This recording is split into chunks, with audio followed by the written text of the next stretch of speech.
So now let's go to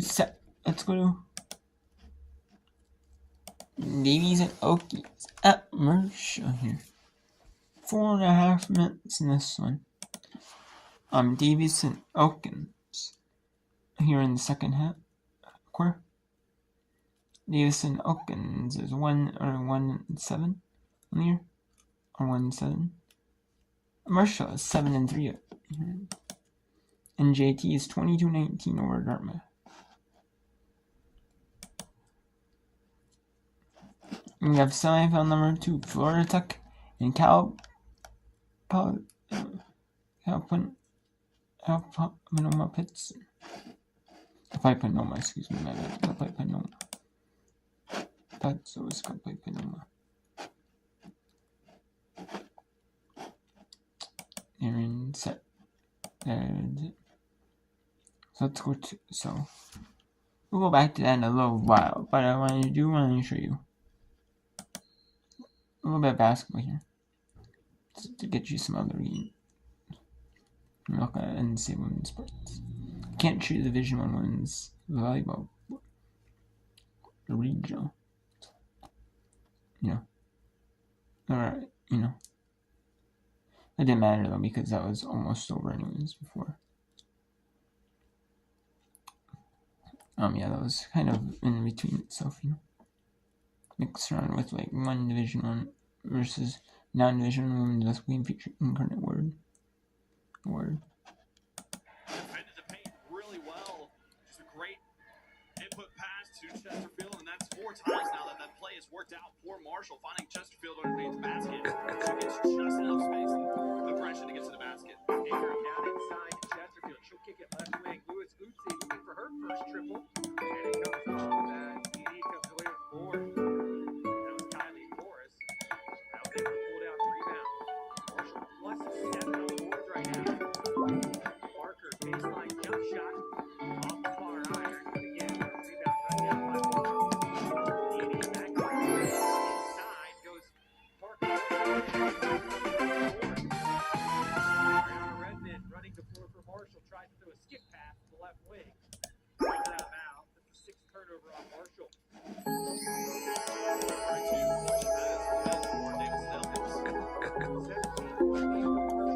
13-2 run over the last 5.5 minutes, taking advantage of D&E with only 1 field goal out of the last 10 attempts. Salter tries to get inside, turnaround jumper from the baseline. Too strong as East pulls away the board from under Earn. Marshall trying to extend its lead with just over 2 minutes to play. Here's the second quarter of action.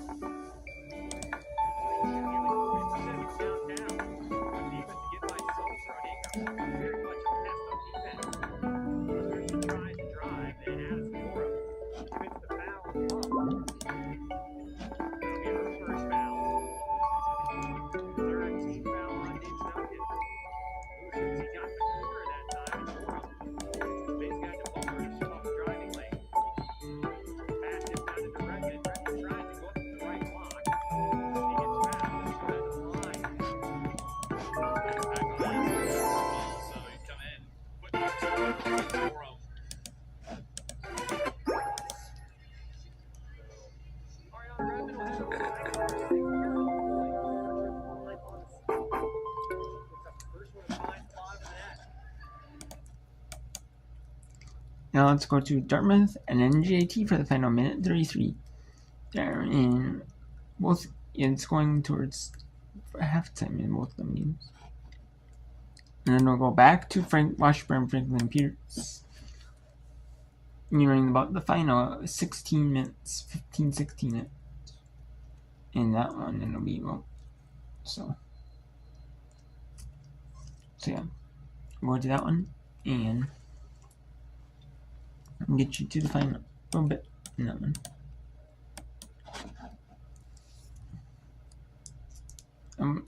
And kind of interchange it with MSU Denver right now. And we need the third set. They're having the coaches interviews between set 2 to break. drive. She'll finish that as we move forward down this game.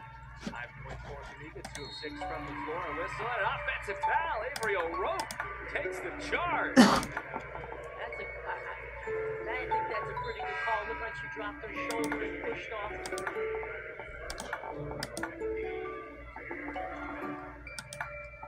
We see Jacqueline Purple into the game for the first time. It's going to harass Alejandra Tunica walking the basketball up. Something that Dartmouth coaching staff led by Coach Linda Sivino will do. Final minute of quarters. Exactly. Yeah, she has like a defensive team where she has fouls to give to disrupt your offensive flow. This is a Dartmouth team that leads the country in the least number of fouls per game. They're like under 10 fouls a game. So you're not going to get on the free throw line a lot if you're a track team. And in this situation, they know they have fouls to give, and there very well could have been that situation. There from Myrtle. Tunica doubles, nearly lost the ball. 10 to shoot. Tough shot. Yes. 6 feet away, but not easy. Well, she was well guarded there. Handles for Myrtle, just checked in. 5 seconds to go. Down the hill. Muhammad comes near. 8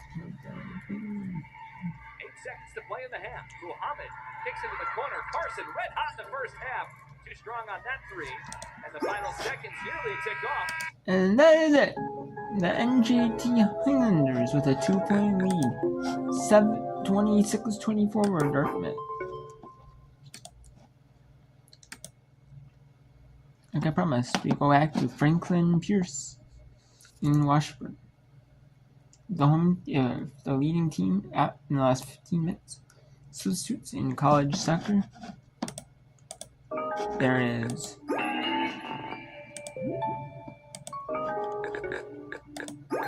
after 15 minutes, there is a time stoppage. So they're definitely going to want to they're definitely subbing here.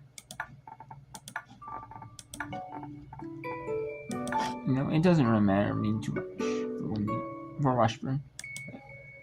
Both these teams are coming out of quarterfinal matches where there were 5 goals scored, 3-2 decisions that favored these two teams against their opponents. Right now, a stingy 1-0 affair. And again, you can see here, really great possession out of the back. I mean, great first touch, great pace, moving that ball forward. The struggle is once it leaves, just maintaining that possession.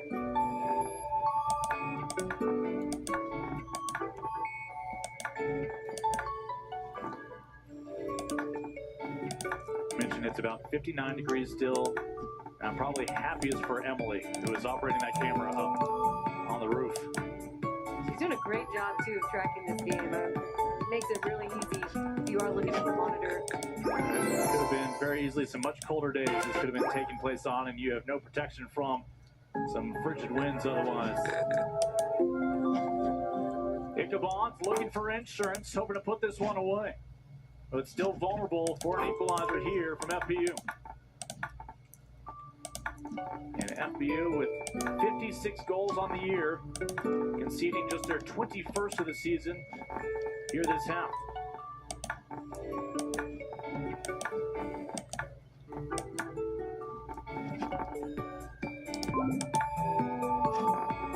Up the spine, able to connect some passes. Unable to beat that back line. Lindsey Mall gets a foot to it, unable to clear it. And Hink putting in a little defensive shift, sends it back to midfield.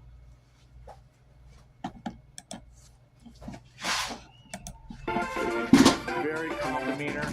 Moments before a national semifinal when we played with them, and he said it might get a little bit more intense once that whistle blows. Once a competitor, always a competitor, you know? It's, you know, they say it all the time with players. They're the nicest off the field, but once they get on that field, they have no problem putting you on the turf, right? And I think it's just like the same with coaches. When you're in it and you're invested, you know, how could you not be? You wouldn't have a heartbeat otherwise.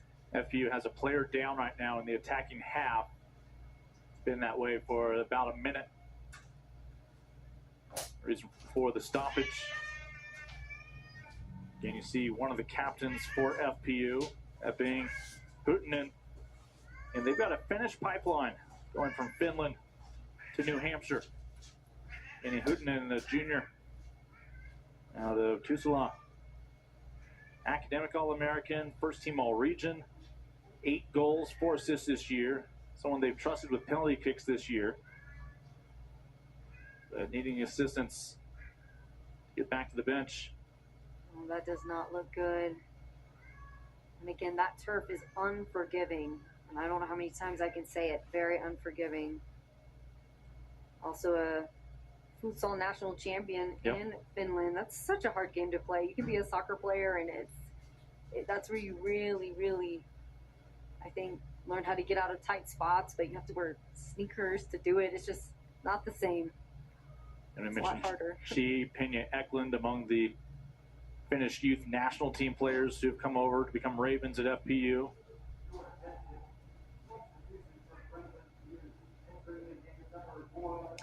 Michaela Horton, a fellow starter, will come in, the defensive midfielder out of New York. Horton really filled a void left mid-season this year by an injured teammate in that midfield, helping fortify the defensive effort. They love her work rate and intensity on the field, and they're hoping that she can help spark something. There's not a bad view, by the way, from this venue. We mentioned Emily on camera can turn around and just stare at the cameras if she wants, stare at the mountains and get distracted. Mountains are absolutely gorgeous here. A great sunset. There's a reason why I'm not the director of this broadcast. I think most people are more interested in the game than the mountains here. Ichabod's up 1-0, looking for insurance here, the national semifinal, trying to get back to the national championship for a second time in the last 3 years. It fell to Point Loma 1-0 in Matthews, North Carolina. And that is a nice half volley taken by Tanksley, but again, a stop by LaCroix to keep it just a 1-goal deficit. Just great work there from LaCroix to read that, to be ready for it. But again, you're seeing the composure and the things working here for Washburn's offense.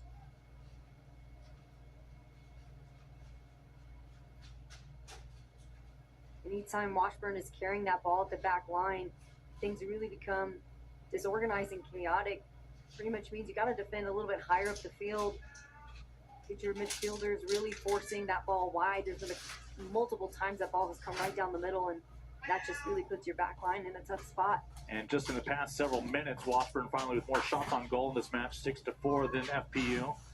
They have been out shooting FPU for the bulk of the match, 16-6. FPU is going to make some personnel changes. 11 minutes to go in regulation. Can the Ravens find an equalizer? Claudia Pierce among those. First team all conference, the senior. Second team all region with 9 goals. Can she make that double digits to find an equalizer?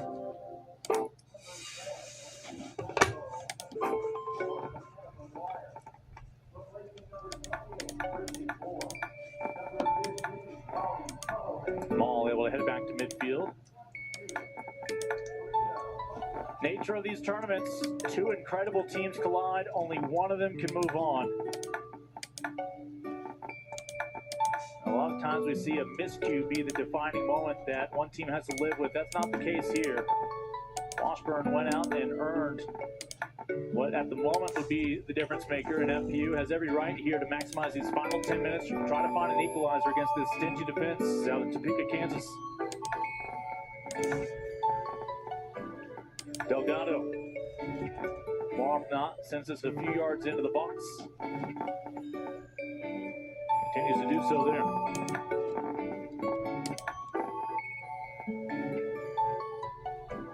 A chance to maybe go on a run here. They were looking to link up with Tanksley, who now has a teammate of her own down on that back line.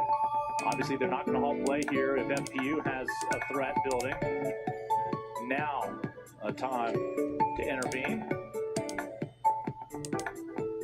Again, they do stop the clock. That's the concern now for Lindsay Mall. In the same area as the field. There's an injury field for Franklin Pierce. So we'll step aside here for yeah, no, it's Wingate. Washburn, my bad, Washburn. We'll step aside for a little bit.